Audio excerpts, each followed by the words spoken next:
latar belakang saya fisika partikel eksperimen ya. Saya waktu itu S3 dan postdoktoral juga di Brown University. Itu saya mencari bukti-bukti melalui hasil eksperimen tumbukan di Large Hadron Collider. Saya menganalisa data. Pertama itu saya menganalisa data, mencari apakah ada evidence atau bukti-bukti yang bisa mensupport hipotesa atau teori-teori fisika partikel baru. Jadi ada teori fisika partikel baru yang diciptakan secara formula matematik tadi kira-kira. Itu apakah konsisten dengan hasil dari tumbukan data-data yang kita lihat di Large Hadron Collider. Nah, itu membutuhkan skill software untuk bisa menganalisa data banyak, dan kedua itu banyak memakai teknik-teknik machine learning dan juga teknik-teknik statistika untuk bisa mengolah data, untuk bisa mencari elemen-elemen entitas-entitas yang relevan untuk bisa menguraikan analisanya dalam bentuk-bentuk yang bisa masuk akal. Dari situ saya banyak mengembangkan menggunakan metode machine learning untuk problem-problem di fisika, di data fisika. Waktu saya di fisika itu istilahnya I was looking at particle collisions. When particle collides, it makes a pattern. I study the pattern. Right now, car collides. It makes a pattern. Di seluler itu seperti sensor. Nah, I study the pattern using similar machine learning methods. Jadi ada sedikit fisikanya dalam arti dua-duanya itu fenomena yang terjadi di masa lampau ya. Terus saya fenomena terekam melalui yang kalau mobil terekam melalui telepon seluler, kalau yang di Large Hadron Collider terekam oleh alat namanya Atlas eksperimen atau STMS eksperimen. Jadi ada kemiripan sedikit. Boleh ceritain nggak sih Mas tadi yang Mas Rizky sempat mention Atlas eksperimen dan itu pengalamannya seperti apa Mas? Maksudnya siapa saja yang terlibat di sana, aplikasinya apa, objektifnya apa? Boleh ceritain nggak sih Mas? Ini ada waktu sedikit ya untuk ceritanya mungkin tergantung seberapa panjang, bisa long story, bisa short story, bisa short to long story. Oke, jadi awalnya kira-kira waktu sebelum S3 itu saya masuk fisika partikel. Itu ketika pertama kali saya masuk fisika partikel itu S3. Sebenarnya saya dibantu oleh seorang fisikawan Indonesia, namanya Soeharyo Sumawidagdo. Dia dulu sewaktu saya masuk pertama kali itu dia banyak memberi saran. Jadi udah ada inilah ya, kira-kira mentor waktu kita masuk dunia fisika eksperimental, fisika partikel eksperimental. Oke, di dunia itu ada beberapa eksperimen atau grup ya dibilang, grup riset. Satu grup riset itu namanya Atlas eksperimen. So itu nama grup dan juga nama mesin yang ada di Switzerland. Itu dia adalah mesin atau detektor atau foto ya yang bisa merekam tumbukan-tumbukan partikel di Large Hadron Collider di Switzerland. Dia merekam ini aja hasil dari kayak ledakan lah ya dari tumbukan itu semuanya disimpan di rekor, terdata, dan semua orang yang bagian dari grup tersebut bisa meneliti tergantung apa hipotesa yang mereka ingin teliti. Nah, itu yang terlibat itu bisa sampai kira-kira 3.000 fisikawan kalau plus engineer, computer science bisa sampai 6.000. Seluruh dunia. Itu kira-kira berapa ya? Yang terlibat 200 institusi universitas di seluruh dunia. Mungkin 20 negara, 40 negara, banyak negara. Dan itu saya waktu itu sebelum masuk pertama kali itu di University of Sydney di Australia itu, dan University of Sydney Australia adalah bagian dari Atlas Eksperimen. Itu cerita saya di Atlas Eksperimen. Apa yang saya riset di sana? Saya mencari bukti-bukti adanya partikel-partikel baru yang dihipotesakan oleh teori-teori fisika baru. Jadi kita ada di dunia fisika tuh kita ada teori umum namanya yang sudah diterima, sudah dibuktikan beberapa kali bahwa memang prediksinya bisa recreate, diulang melalui eksperimen, namanya standard model. Oke. Ini standard model ini adalah teori fisika yang menjelaskan sifat-sifat dasar semua partikel yang kita tahu, yang kita tahu ya, kalau yang nggak tahu ya kita nggak tahu, dan interaksi antara partikel tersebut. Dan sejauh yang kita tahu, semua fenomena, hampir semua fenomena yang kita tahu, yang pernah kita tahu sebagai manusia, itu bisa dijelaskan oleh teori standar model ini. Tapi yang seperti saya bilang, nggak semuanya. Masih ada seperti hal-hal seperti dark energy, dark matter, ya itu pokoknya masih ada beberapa hal yang kita tidak tahu. Dan makanya teoris menciptakan teori baru, seperti Einstein itu dia teoris ya, lebih banyak teoris, menciptakan teori baru yang perlu dibuktikan apakah teori ini benar atau enggak. Oke. Nah, itu tugas dari Atlas Eksperimen ini, saya bagian dari grup tersebut untuk mencari bukti-bukti bahwa teori-teori tersebut benar atau enggak. Dengan menemukan bukti-bukti tersebut, kita we build on top each other new knowledge. Karena ketika teori baru itu telah dibuktikan dengan hasil eksperimen, dia menjadi teori standar, menjadi teori yang kita terima gitu, udah benar. Dan itu kira-kira riset saya selama saya di fisika itu Atlas Eksperimen, dan berikut ada nama eksperimen lagi namanya CMS, CMS ya, eksperimen itu adalah grup yang berbeda di Switzerland juga, tapi tujuannya sama, untuk mempelajari sifat-sifat dasar partikel dari tumbukan-tumbukan tenaga tinggi, kecepatan tinggi, proton-proton yang di tumbukan ini. Kita lihat pattern-pattern dari tumbukan tersebut untuk mencari bukti-bukti baru yang bisa mendukung teori fisika. Nah, kira-kira seperti itu. Apa kegiatan saya di fisika partikel eksperimen seperti itu, dari sebelum S3 sampai S3 dan postdoktoral, itu kegiatan saya. Dan selama dari itu mencari in doing the physics research, I also had to develop tools to do the research, which is machine learning, which is statistics, which is mathematics. Nah, dari situ baru dari fisika saya ke dunia data science, karena sebenarnya bisa dibilang saya itu data scientist yang bekerja di fisika. Gimana tuh Mas? Data scientist yang bekerja di fisika? Jadi data scientist ini sedikit berbeda, lompat sedikit, karena data scientist yang berkutik di bidang data. Karena kalau kita melakukan eksperimen yang kita rekam, itu dalam bentuk data.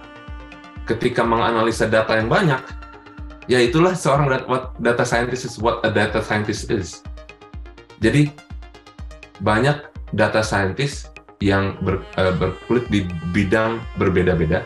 Saya kebetulan di bidang fisika. Jadi selama menjadi fisikawan, saya banyak mengolah data, menggunakan statistika, machine learning dalam mengartikan, mencari mengurai, menganalisa data itu di dunia fisika menggunakan teknik-teknik data scientist. Makanya saya bilang saya sebenarnya dari dulu sebagai data scientist di dunia fisika. Mungkin karena data scientist sekarang itu lebih telah dipopulerkan ya. Ketika waktu itu nggak ada tuh istilah data scientist, jadi kayak ya fisikawan aja. Cuman ketika saya pikir-pikir, sebenarnya ya dari dulu data scientist, cuman di bidang fisika. Gitu. Aku tertarik sama tadi Mas Rizky cerita risetnya yang di Atlas segala macam ya. Itu kayak udah berapa banyak Mas bukti yang atau teori-teori dan yang Mas Rizky temukan bukti-bukti segala macam Mas? Banyak gak sih Mas? Iya. Jadi ini lucu. Kalau misalkan sebenarnya saya mau cerita dulu. Mungkin kalau untuk membagi ilmu bercerita tentang apa yang telah ditemukan di CERN ya, nama ini banyak istilah-istilah ya. Ada Atlas. Atlas itu sebenarnya singkatannya A Toroidal LHC Apparatus. Cuman akhir-akhir ini mereka nggak masuk akal ininya apa singkatannya. Sebenarnya soalnya nggak tahu deh kenapa.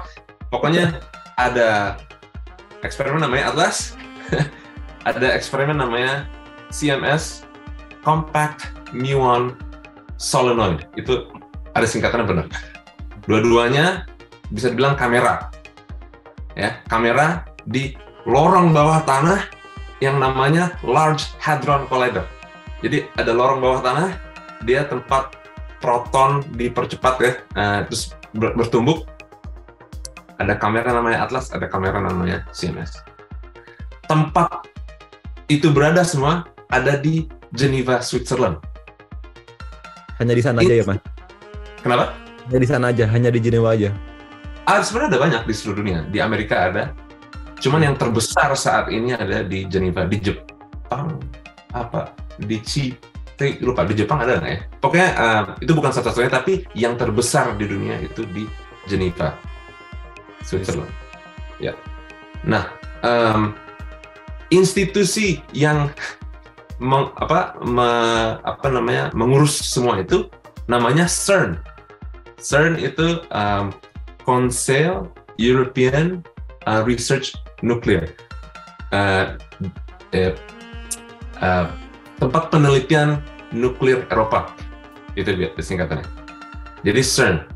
Nah itu dunia saya lah waktu saya di fisika. Dan tadi pertanyaannya lebih kepada apa saja ya penemuannya.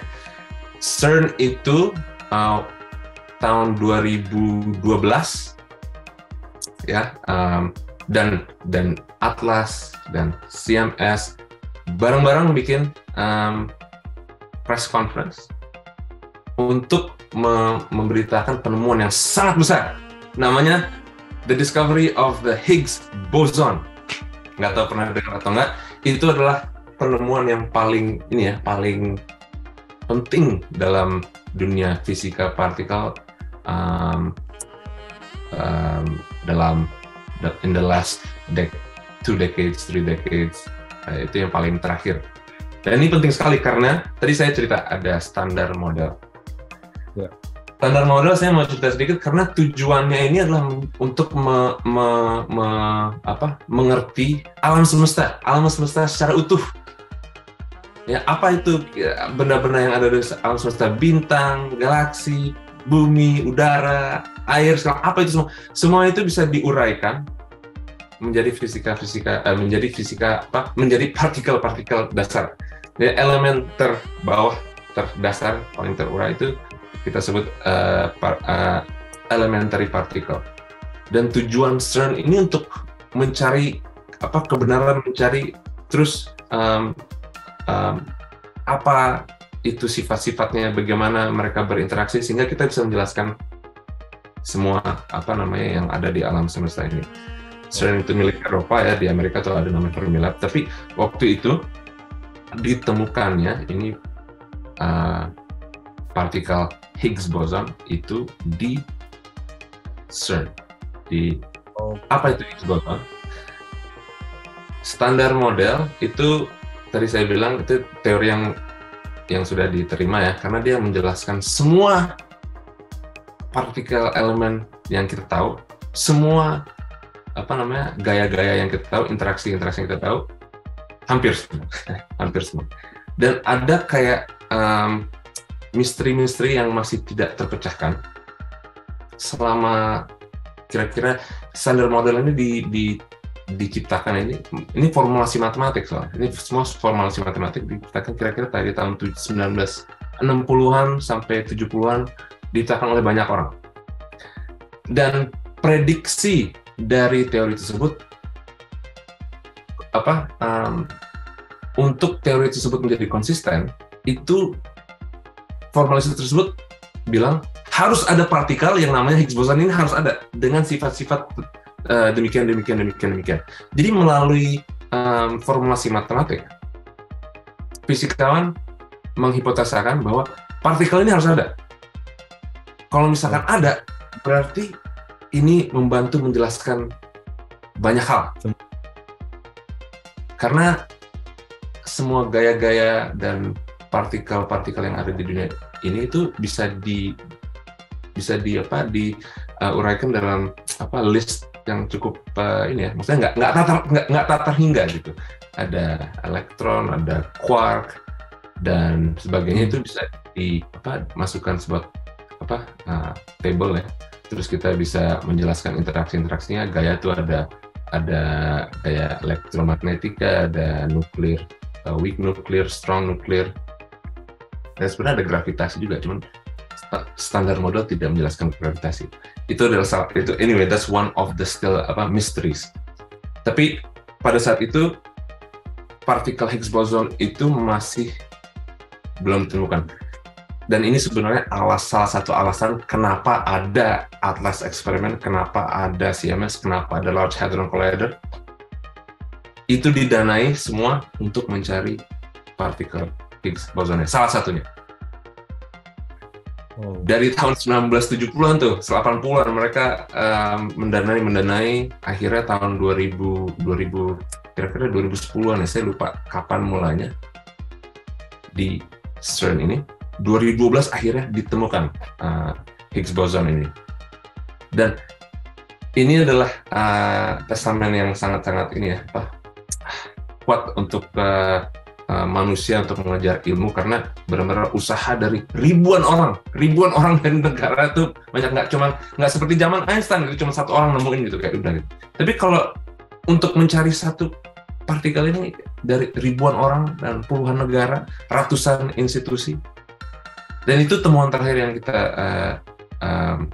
temui di CERN, di Atlas, di CMS. Dan yang menarik adalah Atlas dan eksperimen adalah dua eksperimen yang independen, tidak ada hubungan. Mereka menggunakan teknik-teknik yang berbeda, tapi hasilnya sama. Oke. Makanya ada dua. Kenapa saya sebut Atlas dan eksperimen? CMS karena ini usaha manusia untuk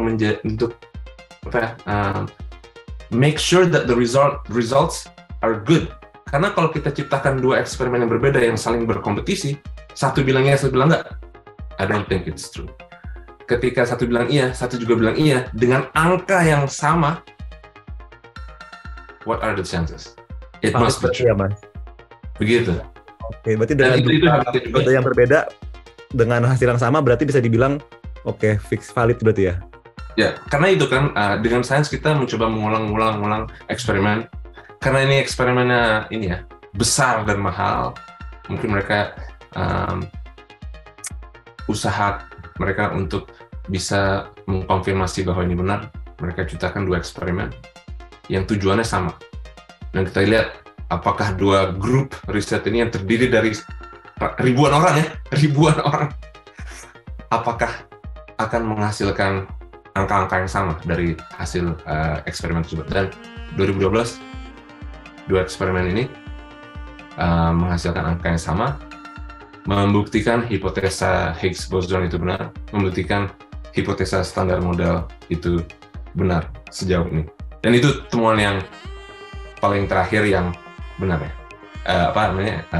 The latest discovery that has been whose evidence has been presented to the whole world. And sebagai ini ilmu untuk seluruh umat manusia sebenarnya, karena ini menjelaskan tempat kita di alam semesta dan apa itu alam semesta. Dan kalau misalkan pertanyaan berikutnya bisa, untuk apa ini? Untuk apa penemuan ini? Untuk kita ketahui. Ya, tapi nggak, maksudnya It's menjawab pertanyaan filosofi menurut saya, lebih kepada apa itu alam semesta yang kita tempatkan sekarang, bagaimana cara bekerjanya, lebih kepada the spirit of exploration. Seperti halnya ketika manusia pertama menjelajahi laut, what's out there, ketika manusia pertama menjelajahi bulan, kita menjelajahi apa itu alam semesta dan bagaimana alam semesta kita bekerja. Dan kita dengan ditemukan hasil eksperimen tersebut yang mengkonfirmasi keberadaan Higgs boson itu menjelaskan banyak hal kenapa interaksi partikel-partikel tersebut sedemikian the way that it works. Dan kalau misalkan yang bagian yang mau yang lebih tertarik lagi apa itu sebenarnya Higgs boson itu adalah sebenarnya partikel yang terjadi atas medan. Ada medan magnet, ada medan listrik, ada medan Higgs. Medan Higgs itu dengan ditemukan partikel Higgs membuktikan adanya medan Higgs. Medan Higgs itu adalah yang memberikan semua benda massa.